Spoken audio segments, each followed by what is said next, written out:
Okay, you're out on the condition that you never enter your daughter in a beauty pageant in the state of California ever again. Ever. I think we can live with that.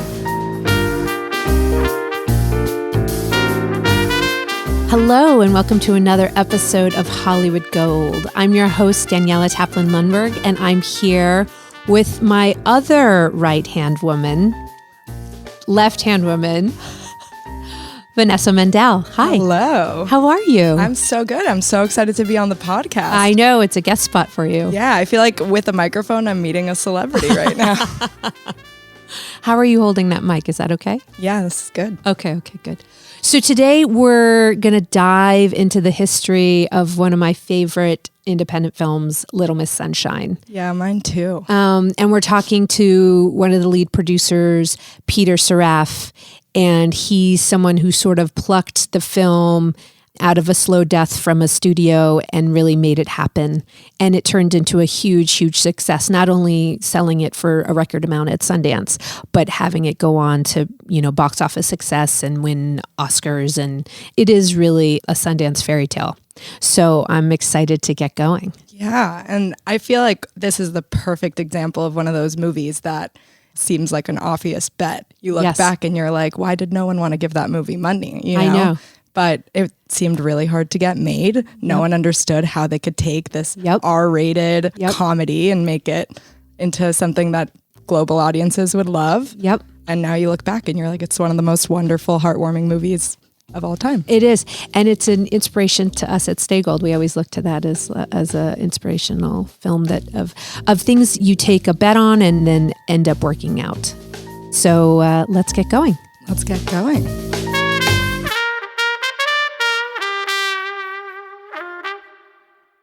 Peter Saraf, one of the great producers. It's so lovely to have you here. And we're in person, which is like a rare, rare treat. So we're here in Rec Center. I'm so excited to do a deep dive into Little Miss Sunshine, which not only is a film that is so incredibly funny and filled with heart and holds up. I just watched it again last week, but really changed the face of independent film from my perspective. And I think that sale at Sundance changed things, I think, for a lot of producers and distribution companies, and really exploded that market in a way. So I want to start from the beginning, from your perspective. Well, I came into this, the project had been around for a few years before I came into it. And, it's interesting. I listened to your interview with Ron Yerkser and Albert Berger about Election. And, the script was written by Michael Arndt. He wrote it on spec. It was his first screenplay. Amazing. Well, Michael's a truly, and I try not to throw this word around lightly, but he's a brilliant writer who is just a brilliant master of the screenwriting format. He studied it so much and has very strong thoughts about it. But anyway, he wrote this on spec. So what's interesting about the fact of listening to Ron and Al talking about Election, so when Michael wrote the script, he was working as Matthew Broderick's assistant while they were shooting Election. Oh. So he's a young screenwriter. Okay. He's written a script. Who does he give it to? The producers of the movie that he's the assistant to one of the stars. Okay. Right? Amazing. So Ron and Albert read the script, and because they're of average intelligence, they thought it was really darn good. And so they wanted to produce the movie. Mm-hmm. In the script, a lot of people wanted it, right? Mm-hmm. At one point, Goldie Hawn was attached to direct the movie. Oh, stop. But Deep River got the rights, and they set it up at what was then called USA Films, the precursor to Focus. Okay. And the movie's in development at Focus for a few years. Yeah. But it's not getting made for a variety of reasons. I think that Focus has gotten a little bit of a bad rap for having the project and not making it. And, in fairness to them, what you got to realize is nobody wanted to make that movie. And Focus had a particular model for how they could greenlight a movie that depended a lot on foreign sales. And, there was an economic model. They couldn't just greenlight based on a whim. I think there were a lot of people there, John, James, et cetera, who genuinely loved the movie but couldn't figure out a way to get it made. I feel like that happens a lot in our industry, right? There are these beloved scripts that are so sort of quirky and out of the box, but it's hard for financiers to really wrap their head around how they're going to make money on those scripts. So they, for us as content creators, we're like, but it's brilliant and it's so, sort of left of center, but it really still is a business for the people backing. Exactly. Movies are not cheap to make, and so there are a lot of factors that have to go into those decisions. But anyway, so USA becomes Focus.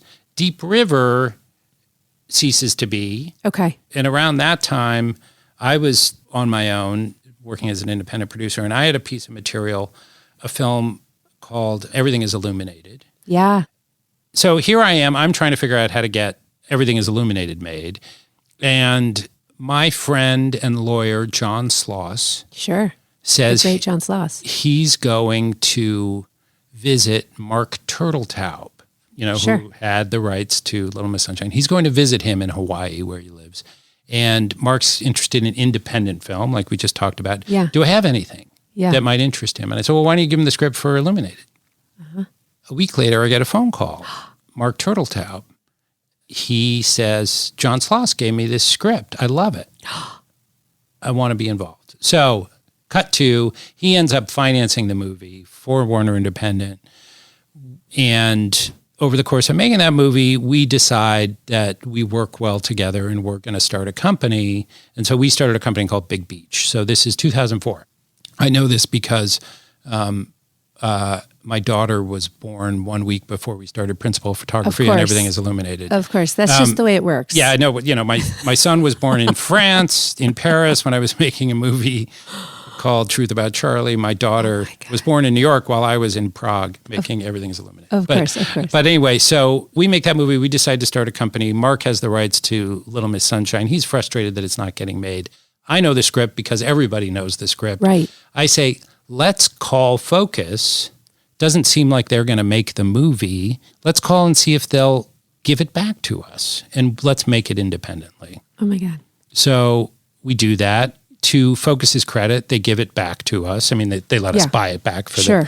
And we basically decide to greenlight the movie independently. But again, talking about like nobody wanted to make the movie was budgeted at $7 million in 2005. That's a lot of money. That's a lot of cash out.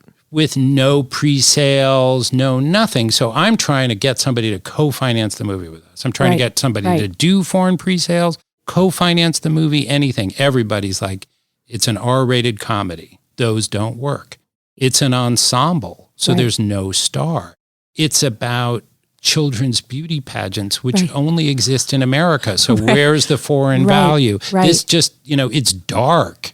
So we can't at this make time, this did movie. you have filmmakers attached? Dayton and Ferris were attached. Dayton and Ferris were attached from the Focus days. Okay. Not only were Dayton and Ferris attached, they were attached for quite a while. They had gone through the casting process. They'd found Abigail Breslin. Oh. Who, the fear was, after seeing so many girls for Olive, that she was going to get too old. Like, she was the one. Oh my God. And thankfully, she, when we shot it, Abby was 9. Oh my God. Playing a 6-year-old, right? Wow. But she looked young. But it still really worked. I mean, I think she's one of like the winningest parts of the film. So Focus had sort of had it in a soft prep. Like they were like sort of giving a little bit to like let them do casting and that kind of thing. There was casting. There'd been a scout. There'd been one production plan to shoot it in Canada that had fallen through. So you get it out. You guys just decide, once no one's stepping up to co-fi, you guys are just going to do it. Go all in together. We just went for it. Oh my God. And did you have a gut? Like, this is going to work? We were a little blinded by our love of the material and our passion for Jonathan and Valerie's vision for it. We had to cast it, which took a bit.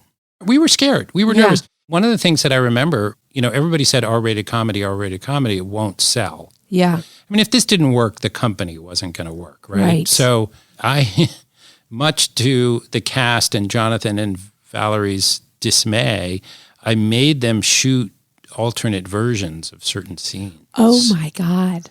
Which thankfully have never come to.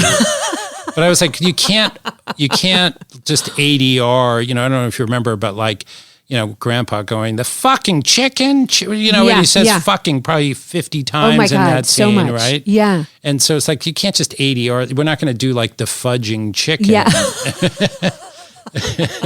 Let's do, and actually there is a brilliant version of that scene, because we were trying to come up with words and whatever, and Alan Arkin goes, can I just do it without fucking? Yeah.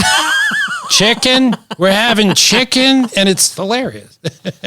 So Peter, back up a little bit, because I always love hearing about, like, what was it about this duo that made you so convinced that they could execute? It wasn't like they had done a feature before, right? No, they were sort of fresh. They were fresh, and yet they'd been wildly successful and celebrated directors of music videos and commercials for quite some time. And what was interesting was what they were known for was, real visual style filmmaking.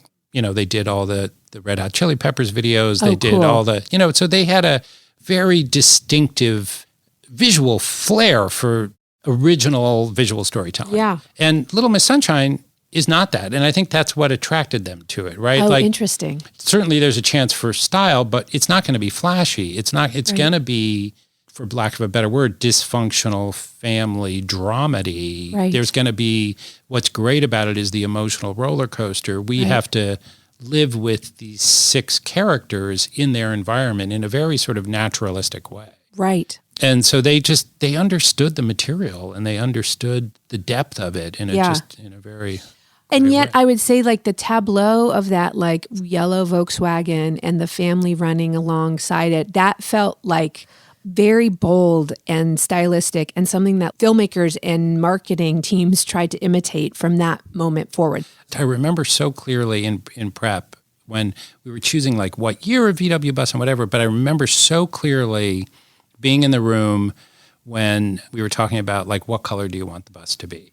And John and Val were, like, looking at various colors and it was literally like a 8-minute conversation. I don't know, I think just like the yellow one with the white roof. Yeah, that looks good. Let's do that. Like, it was like that. It wasn't even like overly orchestrated concept where it's like, this is going to be the image of the movie. And there were, Colleen Ivanov, who was the production designer, brilliant palette for the film, and Jonathan and Val are like amazing visual storytellers. And so there is a very deliberate palette to the film and all that. But that was a pretty quick decision. And I will say, like, yellow is so, like, the poster was yellow. Yeah. I sometimes say I would like to thank the color yellow for the success of Little Miss Sunshine. Dad, I want you in the car first. I know, we know. All right, here we go. Everybody push!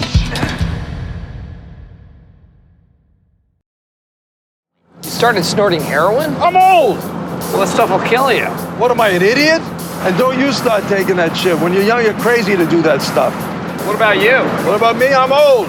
When you get old, you're crazy not to do it. Okay, so coming back, we believe in Dayton and Ferris. You've decided to take the leap yourselves. Talk about the casting, because that ensemble is also, like, pitch perfect. So Abigail Breslin. She was in. She was on board. She'd been cast years before. Oh my God. You're just, hoping she stays small. Doesn't age out. And Yeah. she doesn't age out. Yeah. I think Paul Dano also, too old for the part. He turned 21 while we were filming. I remember because I bought him his first legal drink. Oh my God. During production. Oh my God. He's playing a 17-year-old, but Paul still looks 17 to me. Yeah.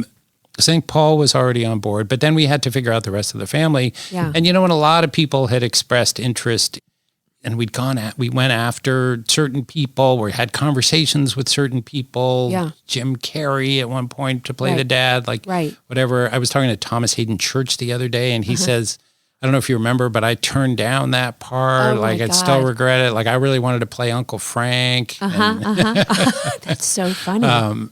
Which is not to say that, like, we went through everybody and landed on Greg Kinnear. Like, Greg Kinnear was somebody who'd been in the conversation all along, and his performance, I still love that performance. Me too. It's Me too. just... It's not easy, No, it's a really nuanced performance, and he's really threading a needle there. Yeah. And he does it beautifully. So then we got Greg. Wherever it was, the combination, I'm having a lot of conversations about who's going to play Grandpa, and of course, Alan Arkin, we loved the idea of Alan Arkin. Yeah. We were like, could we be so lucky as to get an icon like Alan Arkin? But there was that conversation. I don't know who was first, but like, can Alan Arkin play Greg Kinnear's dad? Like, he's pretty Jewish, and Greg Kinnear is not. Totally. I mean, that is so funny, right? And nobody's ever asked that question. No, but we sort of sweated it for a while, right? Because we sweat those things. Well, it's so funny. Just a sidebar story, because I have to tell. It was that my mom starred in a movie called Family Business, in which Sean Connery plays Dustin Hoffman's father. And it's like, in what world is Sean Connery Dustin Hoffman's father? But it was never raised. Once the movie's made, it's just, it is what it is. And so it is a similar thing. Now that you say that, I'm like, yeah, they don't really look alike. No. Yeah. They don't. But and whatever, I know. Yeah. We do all these casting things. Yeah. But Toni Collette, I mean, come on. Toni Collette is one of the greatest. One of the greats. Of all time. Yeah. And you just know. And the fact that she wanted to play this part was such a joy. Because she just, like, if you look at Toni's credits, I'm sorry, but everything she's in is good. Everything she's in is great. She can do anything, too. She's one of those actresses that's such a chameleon, so she can be... She can be anything. Fiercely comedic and dramatic and do all the things. So she's wonderful. And then Steve Carrell. So Steve was, he wasn't famous yet. He was just a Daily Show guy, right? He was that guy from the Daily Show. I mean, people were talking about him, and I remember somebody was saying, well, they're really excited over at Universal about 40-Year-Old Virgin. So it hadn't come out yet. Had not come out. We cast Steve, and then I got to see the very first cut of 40-Year-Old Virgin to get familiar with him in the lead of a movie. Yeah. And this was, Judd Apatow, who directed that, he likes to show his movies in front of a full audience, like right away. So this was like the 3-hour cut. No, stop. Yeah. That's what I'd always heard. That movie was like endlessly long. Endlessly long. And it was in a screening room on the Fox lot. Oh my God. You're peeing in your pants. Forever. But when we were making the movie, it was kind of like the most famous person on set was Greg Kinnear. Wow. Not Steve. Like, people would come up and ask for his autograph. Or, oddly enough, Abigail's brother, Stuart Breslin, had been in a bunch of Disney movies. So when kids were around, they would recognize him and stuff. God. But nobody knew who Steve was. Oh, my God. And by the time we got to Sundance, everyone did. 40-Year-Old Virgin had come out, and they were talking about The Office, and he was a big star. That's another timing thing, right? Like, had you guys cast Steve because you sat down with him and you just were like, oh, he's going to get this? I mean, you had really just known him from The Daily Show. And so to make that leap, it's a very different character to go from comedy to this like sort of nuanced, slightly suicidal. Yeah, people were talking about him. People were talking about how he was obviously hilariously funny, but he had potential to break out and da-da-da. And he was really interested in it. And his agent, Michelle Bowen, pursued it for him. Yeah. She thought it could showcase a different kind of acting for him, and yet it was in a comedy, which was, and so it felt like a fit. And John and Val went and had lunch with him and said, yeah, he can do it. Okay, so he was pitch perfect. And he's a super, he wrote 40-Year-Old Virgin. Like, he's a smart guy. Yeah. And he got it. Yeah, deep down got it. And he's a great actor. Yeah, he really is. Have you seen The Patient? No. Oh, watch The Patient. Okay. Oh my God, that's a performance for the Okay. It's so good. On the list. Yeah. I come out of every podcast and I have like a list of things I have to go watch. It's like an 8-part series with him and Donald Gleason. It's genius, but he's brilliant. Yeah. I've heard he's incredible in that. Okay, so you're cast up. You've got this cast of characters. Family dynamics are always so interesting. Was there like a lot of rehearsal there? I mean, there's a lot of ease and just like hilarity. And did that just happen sort of day one, or was there like a rehearsal period? Or there was a rehearsal period. John and Val really wanted to build the dynamic of the family. Okay. So they got all 6 of them together, and I think we had a week where they were with the family. It was like the last week of prep, which, as you know, is a particularly busy time where every department needs the directors. But we blocked out, I don't remember, 4, 6, maybe more hours a day for John and Val and the cast. Wow. And so they did a lot of workshop stuff. They went on field trips. They went bowling in the bus. Did this in stuff. The bus, driving, like Kinnear's driving. Yeah. Okay. we had 4 of those buses. We can talk about the bus, but I kept one of them for a long time. No, you didn't. I did. Oh my God. But best prop of all time. That's so cool. Yeah, when the buses at the time, we were picking them up for like $5,000 a piece. Oh my God. Like we cut one in half to use on a process trailer. Like it was not a big deal. You try to go buy one of those buses now, they're over $100,000. Oh I mean, my it's God, crazy. totally. They're so retro now. Yeah. Such collector's items. Yeah. But so I kept one. But I don't have it anymore, sadly. I can tell you about that. Okay. But yeah, so there was a rehearsal process that was it a stick? pretty was intense. The bus a stick? I'm just curious. It was. So did Kinnear know how to drive stick shift? I mean, that's just so scary to put your actor behind the wheel. Yeah, it's a good question. But we did a fair amount of process trailer. Okay. When you put a car on a process trailer, it's already too high. When you put a VW bus on a process trailer, it's really high. So when I watch the movie, a lot of what I see is this car is flying. Yeah. So for the layman, this is the first time we've talked about process trailers. Peter, explain what a process trailer is to our A process trailer is basically a flatbed trailer that's very low to the ground that you can put a car on, and then you can put cameras on the platform around the car so that you can film different angles in a car. So the actor isn't actually driving. Yeah, but we did do some freewheeling as well. So Greg must have been driving the car. Yeah. Oh my God. And so where were you doing the bulk of your prep? All in LA. All in LA. Okay. So I remember, calling John and Val and telling them we were greenlighting the movie and whatever. And they were like, great. And the script was written. It's a journey from, I should have looked it up. It's either Delaware or Maryland to Florida. Right. Yes. And John and Val said, we've been on this for years. We've scouted all the locations in Los Angeles. Right. And I was like, that's bonkers. Like, we're not shooting the movie in Los Angeles. No, we are. Like, we know everywhere where we're going to shoot the film. Like, we're so prepped for this movie. And we had these long conversations, and like, it's a rewrite. And Michael Arndt was like, it's called Little Miss Sunshine because Florida's the sunshine state. That's why, how are we going to do this? Yeah. But they convinced us to do it. We shot that entire movie in Los Angeles. I recognize so many. I mean, those freeways, like going up to Santa Barbara. Right. And, I like totally, having grown up in LA and driven the coast, I'm familiar. Right. So did you reset it in? Yeah, we set it as a trip from Albuquerque to Redondo Beach. Okay, yes. Right? The pageant is in Redondo Beach, just because we thought Steve Carrell saying Redondo Beach would be funny. So that was the journey, but we shot it all in LA.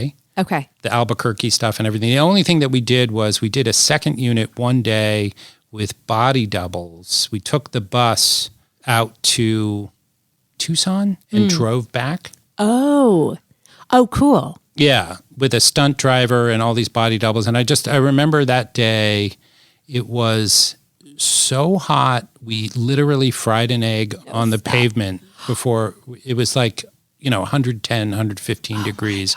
And the bus has no air conditioning. And for continuity reasons, we had to keep the windows closed for a lot of the shots. My God. So we're just doing drive-bys through the desert and stuff, right? Oh my God. And I thought they were going to die. We literally had buckets of ice water, and they had their bare feet in buckets of ice water in the van, and But the driver could only put one foot in the bucket because he was driving. He was the stunt driver for that show. Do you remember that television series 24? Yeah, of course. He was Kiefer Sutherland. Yeah, he was the main stunt driver, and he looks a lot like Greg Kinnear, so he was the body double for Greg. Oh my God. I actually drove back with him. I've never been so terrified in my life. When we were done filming, we drove back to LA at like 125 miles an hour. Oh my God. Yeah. But that B unit is like, it's such great, They were great shots. It's like great shots. Great shots Fantastic. from one day of filming in the desert. Yeah. And the rest of it's in LA. Good though, in LA, you can keep a lot of your crew local. Do you remember any of the department heads? So Kalina Ivanov was the production designer. Oh yeah, Kalina, what a kook. I love her. She is a kook great. And I started in the film industry with Jonathan Demme, and Kalina had worked with Jonathan a bunch. Kalina legendarily did. She was the storyboard artist for Silence of the Lambs. Oh my God, I didn't know that. Yeah, and brilliant storyboards for that movie. And so she was the production designer. Tim Surstead was the DP. Thomas Smith was the AD. I'm deeply impressed that you can name these three. Nancy Possibly Schreiber, the genius costume designer. Yeah. Great costumes. Casting by Justine Baddeley and Kim Davis Wagner. I mean, all these wonderful, wonderful people. I'll drop a little tidbit on you.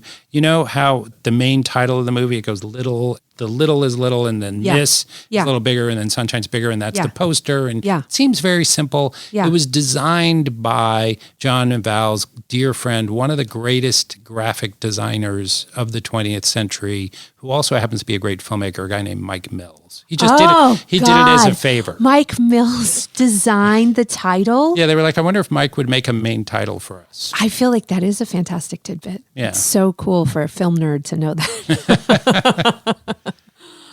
That's amazing. Yeah. So the shoot was how long? Do you remember? I'm pretty sure it was 30 days. Okay, that's nice. I mean, not terrible. Yeah. And did all the cast get along? Yeah, incredibly. It was incredibly tight group of people. And the story is pretty simple, right? You're going to have what John and Val always called the overture, where we meet all 6 of these characters and we set, and Michael being the film constructionist that he is like you're going to have an ensemble, but there's 6 characters. He's going to tell you their problem in the first 3 minutes of the movie. Right? Yes. All 6 of them are going to get established very quickly. Yes. And then you're just going to throw them in a tin can and see what happens. Right. I mean, it could have been a total failure. Right. It's true. Just being in one setting, it's almost like a play. I mean, you really have to feel like it's dynamic and it's moving and there's highs and lows. And I never even really thought about it, that it's basically one setting. It's incredible. I mean, obviously there's the hospital and there's this and that. Yeah. It's a journey. It's a road trip movie, and for whatever reason, I've done a number of road trip movies, and they have their challenges. But there is a lot that's in the car. And my favorite question to every guest is, what were your unique observations of Dayton and Ferris as directors? Right, every director has their own sort of bag of tricks, and they handle their sets one way or another. And was there anything that you sort of observed? The unique thing for me was I'd never worked with a pair before. How was that? So John and Val, they've been working as a team forever. They do everything together. They go everywhere together. They take every meeting together. Are they together? Are they're a married couple. Married. Okay, They've been married forever. They have said in many interviews, I can't imagine coming home at night and getting in bed with my spouse and them not knowing what I did all day. This is how we do. They're a mind meld. Okay, they are a mind meld, and they are together. I tease them all the time because the one thing they won't do, I don't know now, maybe they do, that their kids are grown and gone. They would never fly together. Oh my God. Because they wouldn't want their kids to lose both their parents. And I'm like, that statistically driving to the airport is more dangerous than flying. And you live in LA and you're in a car together all day, every day. Right. We know, but this is just our thing. That's their thing. Okay. But other than that, and so there was that thing of like, well, maybe, while we're interviewing production designers or whatever, you could interview them separately. We could get through more quickly. We do everything together. Oh, okay.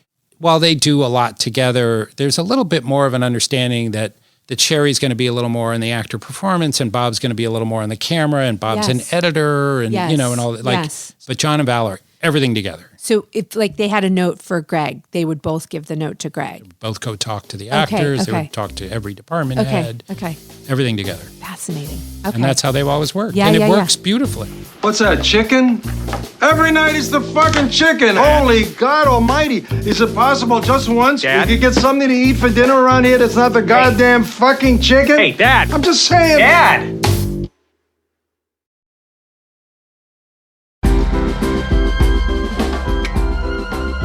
Okay, so you get through the shoot and they go into the edit. Sometimes you'll see that cut and it's like, we got a movie, or it's got to be a longer process because we've got to find that movie. And what was your experience coming out of the edit? And give me the sense of timing. The edit experience was pretty, obviously there were things to resolve in the edit and there were issues and whatever, but it was pretty darn good. Mm-hmm. It went pretty smoothly. We did do one pickup shoot. We changed for the ending of the movie. What was that shot? It was after the pageant. Okay. It just wasn't satisfying enough. And what came clear through the shooting of the movie and the edit of the movie and doing some screenings of the movie was that image of the family pushing the van to get it to start and all having to jump in is so powerful. Yes. And so hilarious, but also just is this beautiful visual metaphor for them working together, right? Totally. Yeah. That we needed that for the end of the movie. Oh my God, 100%. 100%. So we went back and shot okay. it. Yeah. Okay. And if you look closely, Steve Carell's beard is so fake in that shot. Because he shaved his beard off on set the day, like literally as soon as they yelled cut on the last shot. Right. There is a video somewhere of Steve in a hotel bathroom shaving his beard off. He was so uncomfortable with that beard. And as a producer, you're like, wait. Oh. But we came back, a couple months later, and then and Paul's had cut his hair, and his wig is so bad in that shot. Oh my God, that's hilarious. But so we now have to. Oh, but so we did that, and they crashed through the gate again. Okay, right. So that was the pickup ending. Such a brilliant. Because sometimes you do these pickups, and you think it's going to dramatically change the film, and then it just doesn't. Nothing changes. It did, but we do a few friends and family screenings. We get great feedback. It's it was that kind of process. Yeah. We had the brilliant Pam Martin editing the movie. So, amazing. And she is extraordinary. She was just this great partner for John and Val in editing the movie.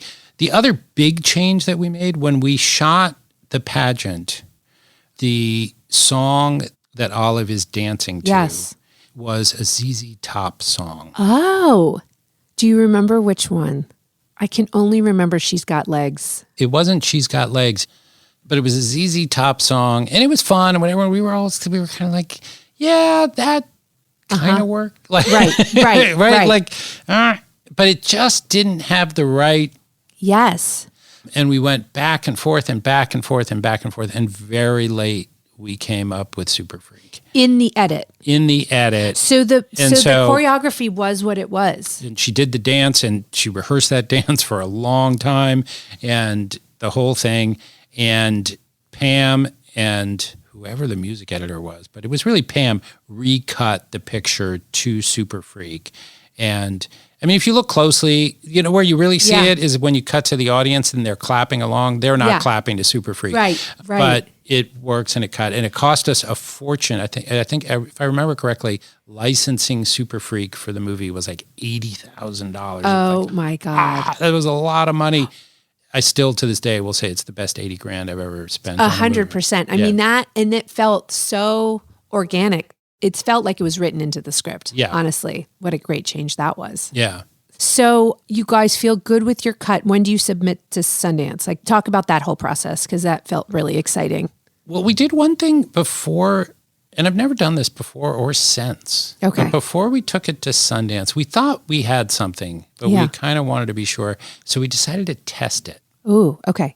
And there was a guy, I wonder if he's still around, named Martin Rabinowitz.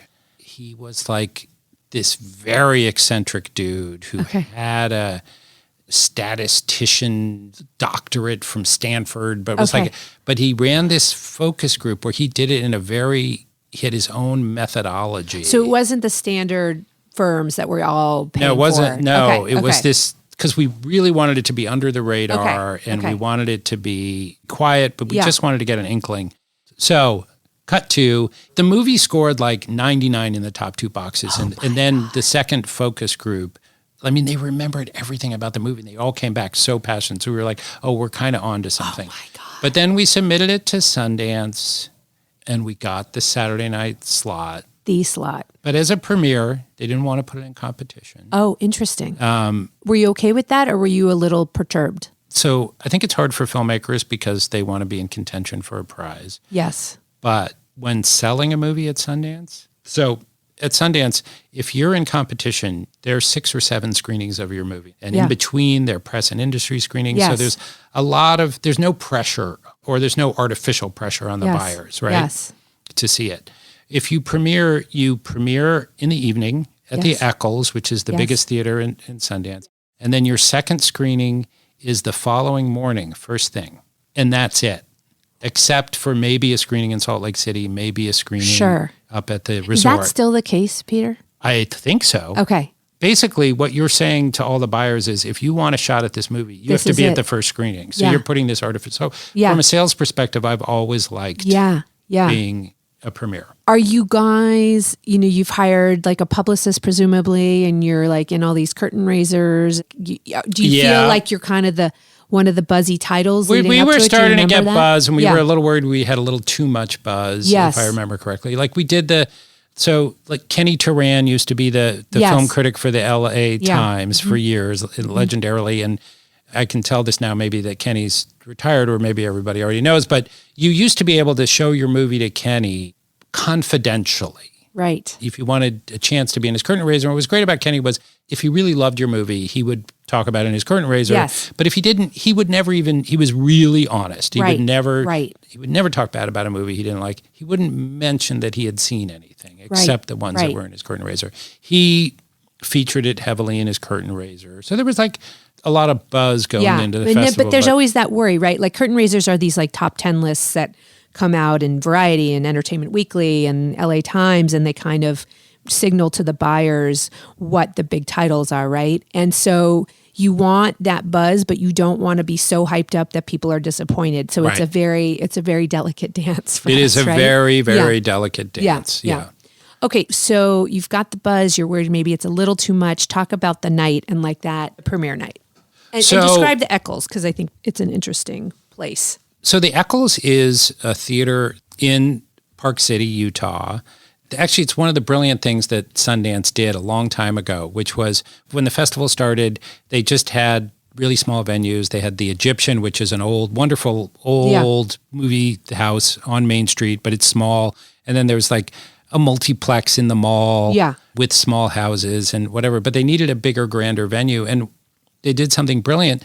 They partnered with the local high school and built them a massive auditorium that they could use all year for plays and whatever. Right. And then for 10 days in January, Sundance owns it. Right. So it's a 1,700 seat house with a big balcony and a big screen and a stage. And it's so hilarious though, because you have all these like celebrities walking through like the locker rooms to get to backstage. To the the green room is so like funny. is a locker room. It's very funny. It's so funny. And to be put in the Eccles is also a signal, right, by the festival that like this is a title that you should see. It's kind of could be a crowd pleaser, right? Right. And so it's a good thing. And Sundance, starts on a Thursday and goes for 10 days, but it really starts on Friday night. Yep. And everybody leaves on Tuesday. When I say everybody, like all the buyers and, so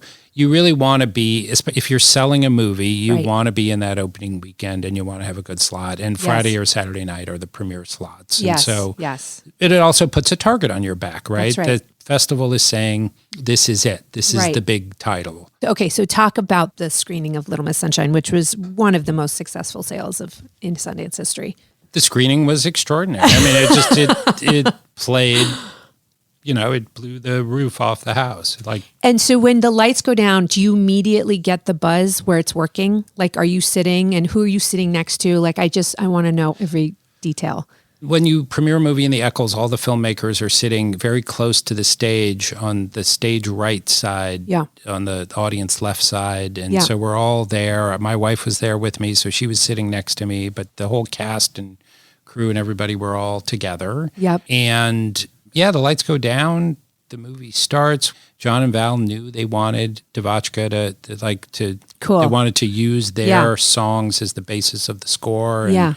And there's that great sort of opening, what they called the overture with that great piece of music where we're just, we see Olive in front of the TV, we see Cheryl in the car, like we just get introduced to every one of the characters in this, with this wonderful piece of music, and it draws you in and you could just feel the audience being drawn in. And then the laughs start coming pretty early when Frank goes into Dwayne's bedroom and when they're speaking through Dwayne's notes on the pad and all that stuff. And then the what the fucking chicken scene comes and people are just peeing in their pants and laughing hysterically. And it just kept going.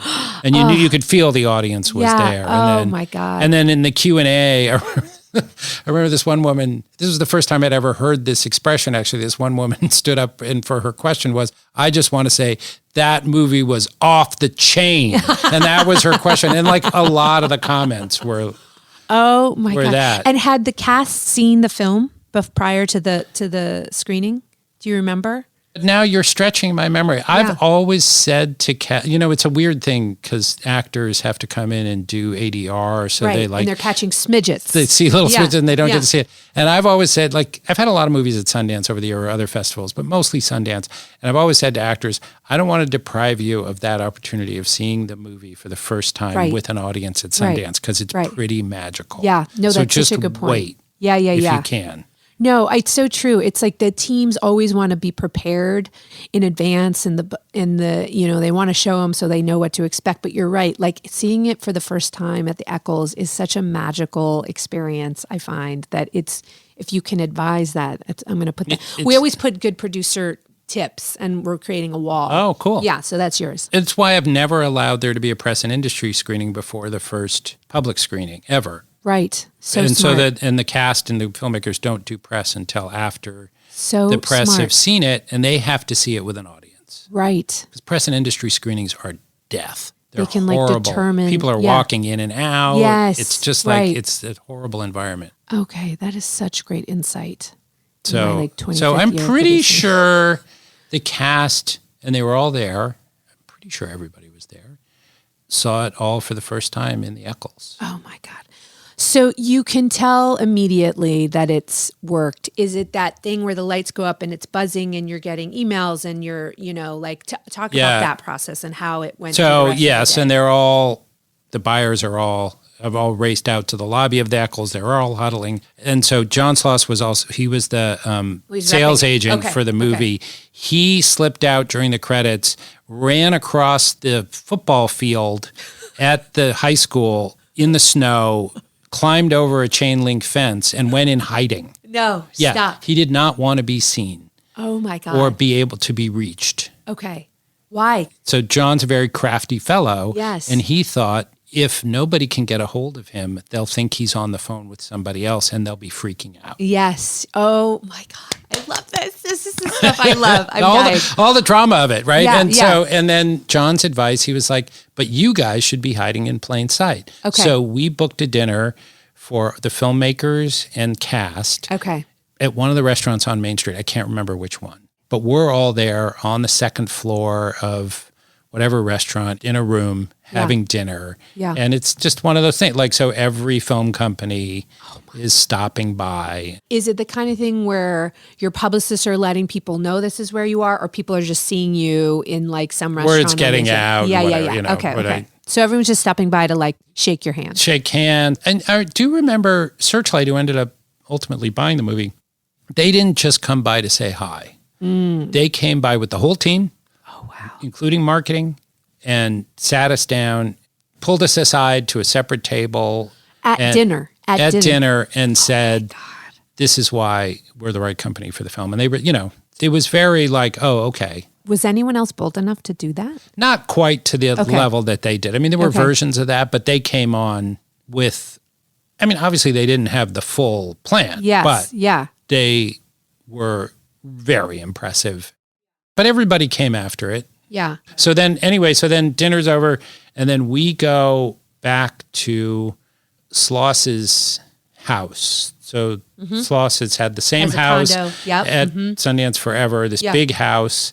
And the idea was we're not going to let anybody come over until they agree to certain terms. Okay. Certain basic terms you don't get in the room. Okay. And somewhere around 2 a.m, Searchlight comes over, and we negotiated with them till 8 a.m. Oh my God. I barely made it to the second screening of the film at the Eccles, which I think started at 9. So did anyone else even enter the building? No, nobody else entered the building. Searchlight was the only one that would hit a threshold to get in the room. Remind me what you sold it for. 10.5. 10.5. Okay. Worldwide rights.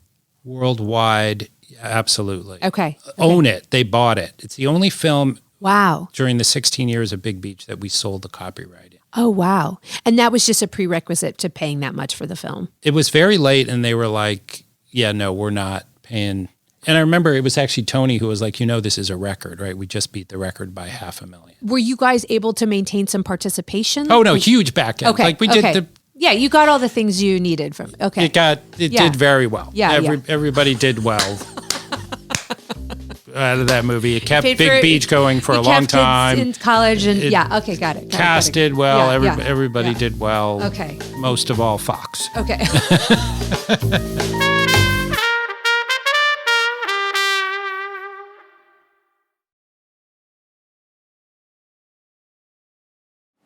I'd like to dedicate this to my grandpa, who showed me these moves. Oh, that is so sweet. Is he here? Where's your grandpa right now? In the trunk of our car. So to me, I would say, and you sort of seemed surprised when I said this, but like to me, Little Miss Sunshine was a model that sort of felt imitated after that year. A quality of independent filmmaking that everyone was trying to sort of recapture or imitate in a certain way. And certain movies were able to achieve it, but like, I think of like Sunshine Cleaning and Juno and, all these movies that sort of suddenly there was just a real irreverence and dark humor and felt like a sort of new voices coming to the fore. Do you feel that at all, or are you too close to it to sort of realize the impact? I mean, every success sort of breeds a certain amount of imitation, I think. And like people will call that kind of storytelling quirky, which is a word I hate. Yes. And maybe just because they kept saying, oh, you make quirky movies. Yes, and I'm like, yeah. I don't know what that means. Yeah. And it sounds a little glib Yes. and surfacey and patronizing. And kind of and like I don't, it's like it's not a serious film. So I didn't like the connotation of Yeah. what it did to me, that word. But I know what you mean. There was a certain amount of like, well, one thing that happened was between 40-Year-Old Virgin and Little Miss Sunshine and other films, the R-rated comedy came back. Right. Which for whatever reason for a Right. decade was like verboten. And it wasn't like you were like some major strategy with Judd Apatow, like, let's bring these back. No, it was just like this is how these luck. people talk, Yeah, and it's funny, yeah, and yeah. and Grandpa's snorting heroin, Yeah, and yeah. So yeah, it's dark. dark. People Yeah. think of it as this really Yeah. sweet family comedy. It's Yeah, dark. yeah. I didn't show it to my kids till they were like 10. Right. Oh, God. But City kids. so, look, I think it was one of those movies that came out of Sundance that was made really legitimately, independently. Yes. That was very successful commercially and critically. And Yeah. it gets sort of seen as a watermark movie. Yeah. And great, because it had a huge cultural impact Yeah. and people still talk about it, which is incredibly gratifying. Yeah. What it meant for the industry, I don't know. I mean, there'd been a lot of independent film success before, and there has been since. Yeah.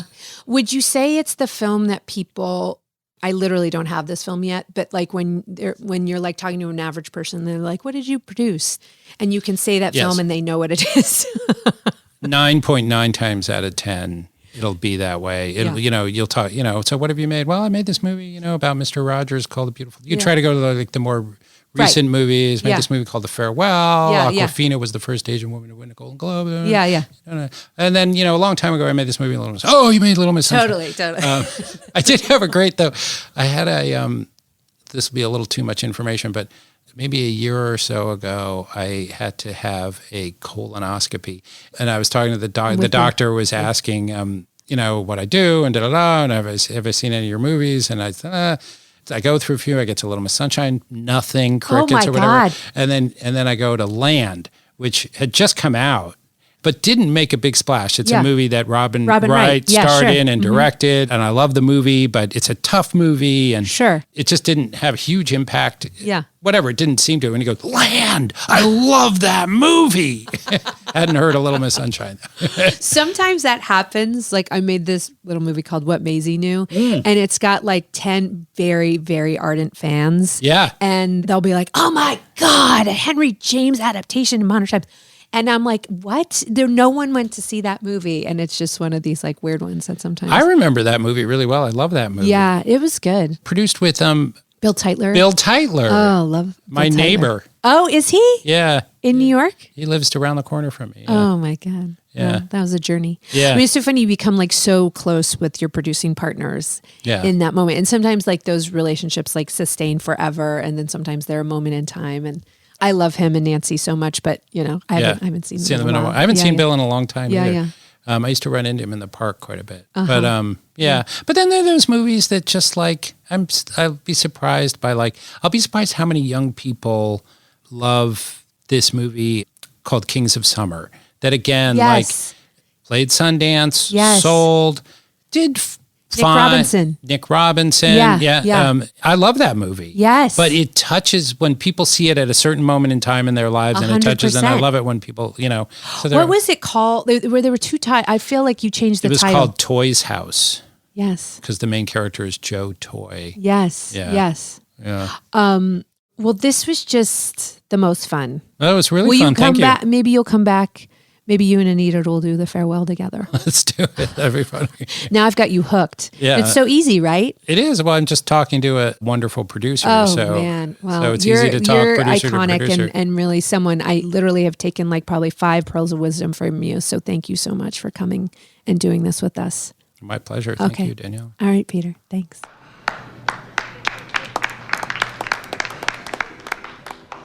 Yeah! All right! So, Vanessa, what a delightful episode. I love that. He is such a lovely, smart, thoughtful producer, and that was so fun to walk down memory lane with him. He's just so smart and insightful, but also has such a humble view of what he accomplished. It's so funny. You don't always get that a lot. There's a lot of ego in this industry, and he really was sort of delighted to walk down memory lane, and also sort of, it seemed, surprised with how much impact we thought the film had on the industry. And so that was sort of lovely to see. What was your main takeaway from the episode?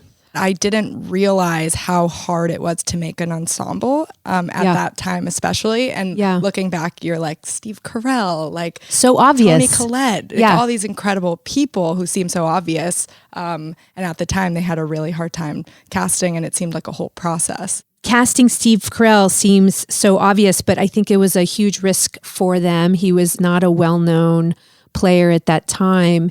And it just so happened that they cast him after he had shot 40-Year-Old Virgin, which really launched him into, superstar status. Totally. But that movie, I remember hearing about 40-Year-Old Virgin and hearing that the studio didn't know what they had on their hands for a while because Judd Apatow was sort of famous for letting takes go on for hours and hours and hours. And so dailies were like almost impossible to watch. Can't imagine. But then you cull that down into one of the most funny, innovative movies of the time. And it sort of set a whole new tone for comedy. Yeah, and you have Anchorman coming out at the same time, so it's probably such a good time for Steve Carell to be launched. They really, and that's the way like often Sundance happens, right? Like you don't know what the market's going to want at the time. They took a shot at an R-rated comedy. No one wanted to do that at the time, and then it ended up being like part of a groundswell of new films that they were a part of. So they got lucky, but they were also probably pretty smart. Yeah, they at least looked really smart. Yeah, exactly. I loved the casting of Abigail Breslin as well. Yeah. I thought that was so fun that they found her so early in the process when they were still at Focus, and they stuck with her even though she was 9 years old. I know. It seemed, I look back, I'm like, she did not look 9. So that was pretty good. But it's so funny. That is the tricky part of casting. And I remember when we shot Beasts of No Nation, when kids are going through adolescence, they're changing every month. And so I remember we shot with Abraham Attah when he was 13. And by the time we were doing ADR, his voice had completely changed. So we brought him over from Ghana to do ADR, and he showed up and his voice had like dropped like 4 octaves. So we just had to like use production. I mean, there was no way to match the voice, you know? And so that's one of those things with casting kids. Yeah. But then there's the throwaway decision that they made of just like picking a random bus. I mean, they knew that they wanted the VW, but they just didn't know which. And they're like, all right, the yellow one. And it's the most iconic photo. It is. It's like you can find like probably hundreds of posters that sort of imitate the Little Miss Sunshine poster, that sort of iconic, bold color thing. That we found out that Mike Mills designed. I know. Another little amazing nugget that Peter just gave us. Totally. All right, guys. Well, that was another delightful experience for us. Don't forget, leave us reviews. Follow us at Stay Gold Features on Instagram. And don't forget to DM us with any movies you want us to explore. This is just our great joy, and we're having such a great time. And thank you so much for listening. Yeah. Stay gold.